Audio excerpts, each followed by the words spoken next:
पहले लोगों का कॉन्सेप्ट था कि हमारी आंखों में से लाइट निकलती है, वो जाके ऑब्जेक्ट्स को देखने में हमें हेल्प करती है, जबकि इसका एक्चुअल कॉन्सेप्ट जो था वो इब्न हैशम ने दिया कि लाइट पहले ऑब्जेक्ट से टकराती है, रिफ्लेक्ट होने के बाद हमारी आइज़ में आती है।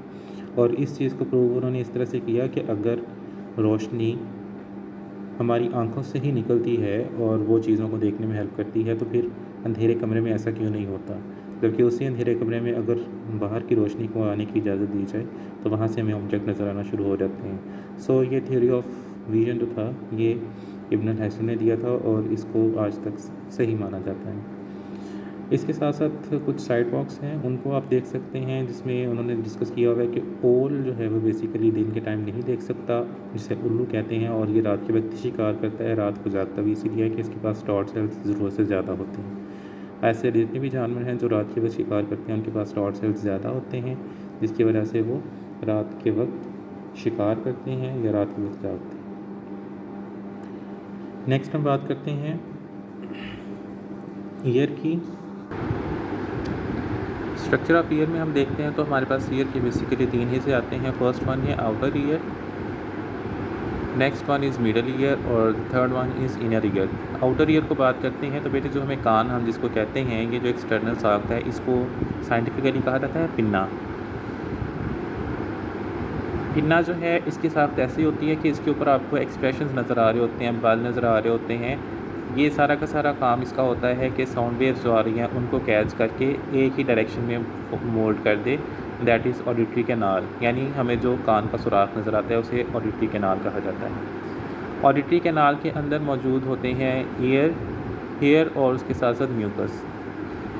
म्यूकस और हेयर का फंक्शन क्या है बच्चों, कि वो इंसेक्ट्स वगैरह को अंदर जाने से रोकते हैं, और उसके साथ साथ यहाँ पे एक टेम्परेचर और वेपर्स की कंडीशन को यानी ह्यूमिडिटी को कंट्रोल करते हैं। इसी तरह से बैक से करती है, वो भी अंदर आने वाली साउंड वेव्स जो बेसिकली हवा में से ही ट्रैवल करके आ रही होती हैं उनके टेम्परेचर को और उनमें वेपर्स को कंट्रोल करती हैं, और उसके साथ साथ इंसेक्ट्स को ट्रैप करने में हेल्प करती हैं।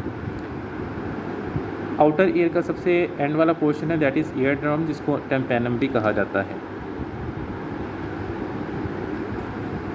ये टेम्पेनिक मेम्ब्रेन यहाँ पे मेंशन किया गया है। साउंड वेव्स आती हैं तो इस ईयर ड्रम के साथ टकराती हैं और इसके अंदर वाइब्रेशन प्रोड्यूस होती है।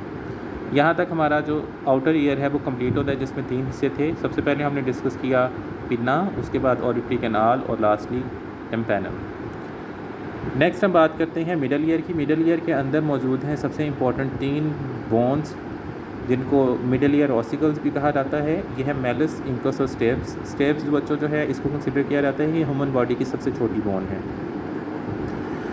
यहाँ पे ये कैविटी के अंदर मौजूद हैं। ये कैविटी जो है एक ट्यूब्यूल की शक्ल में इख्तियार करती है, जिसे यूस्टेशियन ट्यूब कहते हैं। यूस्टेशियन ट्यूब का कनेक्शन हमारे गले के साथ होता है, और आपको भी इस चीज़ का अंदाज़ा होगा कि समटाइम जब गला शदीद ख़राब होता है तो कानों में दर्द होती है। वो क्यों होती है कि वो इफ़ेक्ट्स यहाँ पे यूस्टेशियन ट्यूब में आ रहे होते हैं। यूस्टेशियन ट्यूब का नॉर्मली काम क्या है कि वो टेम्पेनम यानी एयर ड्रम के दोनों तरफ एयर प्रेशर को मेंटेन करने में हेल्प करती है।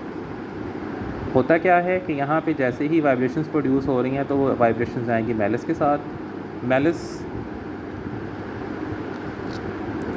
मेलिस बोन जो है ये अटैच्ड होती है इंकस के साथ। इंकस अपनी वाइब्रेशंस को स्टेप्स के साथ प्रोवाइड कर देगी, फॉरवर्ड कर देगी, और स्टेप्स आगे जो है वो इनर ईयर के पार्ट्स में इस इंफॉर्मेशन को, इन वाइब्रेशंस को पहुँचा देती है।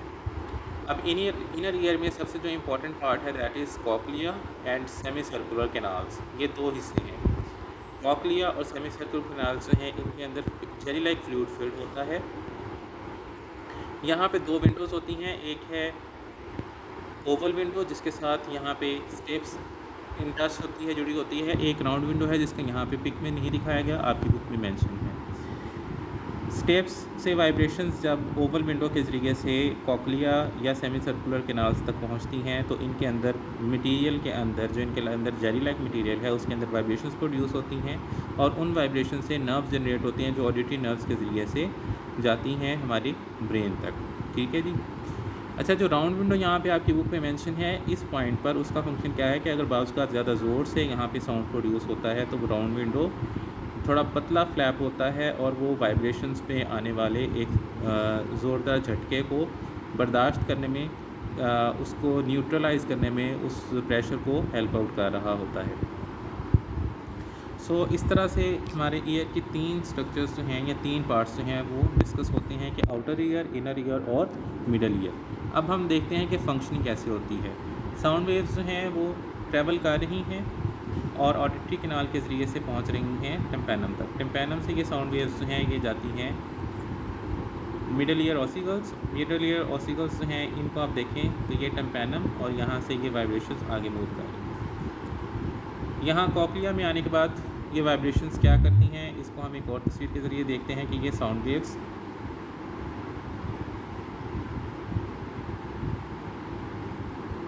ये म्यूज़िकल नोट्स इन्होंने शो किए हुए हैं कि ये म्यूज़िकल नोट्स जो हैं वो यहाँ से ट्रैवल कर रहे हैं with the help of ossicles to cochlea. Cochlea में से जो ये वेव्स होंगी ये नर्व इम्पल्स की शक्ल में आगे मूव करती हैं। ये देखिएगा यहाँ से ये नर्व्स जो हैं ये हाईलाइट कर रही हैं कि यहाँ से मैसेजेस ब्रेन को जा रहे हैं with the help of auditory canal. तो ये तो हो गया इसका फंक्शन। इसके साथ साथ एक और इम्पॉर्टेंट फंक्शन है वो है बॉडी बैलेंस का, उसको हम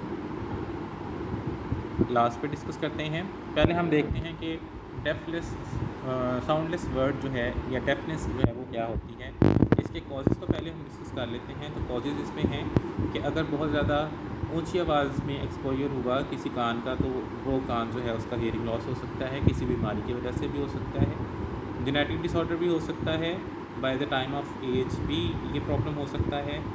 और इसके साथ साथ अगर कोई मेडिसिन जैसी ले ली गई हैं तो उनका असर भी कानों पर हो सकता है, जिससे हियरिंग लॉस हो सकती है, या हेड इंजरी, सर पे चोट लगी है या कानों पे ज़ोरदार चोट लगी है तो उससे भी टिम्पैनम जो है वो डिस्टर्ब हो सकता है।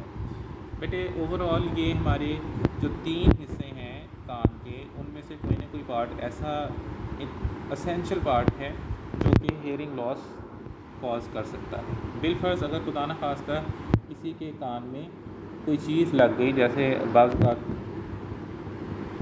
यहाँ पे टिम्पैनम पर्दा जो था कान का वो फट गया तो हियरिंग लॉस होगी, क्योंकि वाइब्रेशंस तो आगे जाएंगी ही नहीं। खुदा न खास्ता यूस्टेशियन ट्यूब में कोई इन्फेक्शन हो जाता है तो उसकी वजह से भी हियरिंग लॉस हो सकता है। यहाँ पे फ्लूइड फिल हो जाएगा, ये वाइब्रेशंस आगे प्रॉपर तरीके से ट्रांसफ़र नहीं हो सकेंगे। मिडल ईयर ऑसिकल्स में से अगर खुदा न खास्ता ऑसिकल्स या बोन्स जो हैं वो अपनी पोजीशन पर नहीं रहती या मिसिंग हैं बोन्स या डिसलोकेटेड हैं तो उसकी वजह से भी वाइब्रेशन आगे ट्रांसफ़र नहीं होंगी। इसी तरह से खुदा न खास्ता अगर कॉक्लिया जो है वो डिसफंक्शनल है तो उसकी वजह से भी हियरिंग लॉस हो सकती है, साउंडलेस वर्ड होगी, यानी वो पर्सन जो है वो डेफ होगा। नेक्स्ट हम बात करते हैं कि हमारी बॉडी का बैलेंस जो है वो किस तरह से मेंटेन होता है। कि जो कॉक्लिया है, इनर ईयर, इसी के अंदर 2 स्ट्रक्चर्स हैं, एक है कॉक्लिया और उसके साथ साथ सेमी सर्कुलर कैनाल्स। इन दोनों के अंदर एक ख़ास तरह का फ्लूइड मौजूद होता है। जो सेमी सर्कुलर कैनाल्स हैं ये हमारे सर का जो लोकेशन है उसको चेक कर रही होती हैं कि हमारे सर की लोकेशन क्या है, हम सर को किस तरह से यूज़ कर रहे हैं। तो वो सारा का सारा काम सेमी सर्कुलर कैनाल्स के ज़िम्मे होता है कि वो सर की पोजीशन को मेंटेन करे। और कॉक्लिया क्या करता है, ये हमारी बॉडी पोस्चर यानी हमारा उठना बैठना खड़ा होना ये जो स्टाइल होता है वो सारा का सारा कॉक्लिया उसको आइडेंटिफाई कर रहा होता है। अगर बार बार चक्कर लिए जाएँ या इस किस्म के सर पे किसी के चोट लगाई जाए तो उससे क्या होता है, बॉडी बैलेंस डिस्टर्ब होता है। वो क्यों होता है, क्योंकि हम बेसिकली कॉक्लिया और सेमी सर्कुलर कैनाल्स को कुछ समझने नहीं दे रहे होते तो उससे हम गिर भी सकते हैं। किसी के कान पर ज़ोरदार थप्पड़ लगने से गिर सकते हैं, या खुद अगर आप चक्कर लेते हैं तो उसको क्या होता है, हमारा ब्रेन थोड़ा सा अपसेट हो जाता है, कॉक्लिया भी सेमी सर्कुलर कैनाल्स भी जो है वो प्रॉपर काम नहीं कर पा रहे होते। दैट्स वाई ये कंडीशन होती है फिर हमारे पास। ठीक है जी। So let's come toward the summary. हमने डिस्कस किए contribution of Muslim scientist Ibn Ali Ibn Isa और उसके साथ साथ इब्न हैसन। इसके साथ साथ हमने ईयर के स्ट्रक्चर, फंक्शनिंग और डिसऑर्डर को मेंशन किया है। नेक्स्ट इंशाल्लाह हम एंडोक्राइन सिस्टम को डिस्कस करेंगे।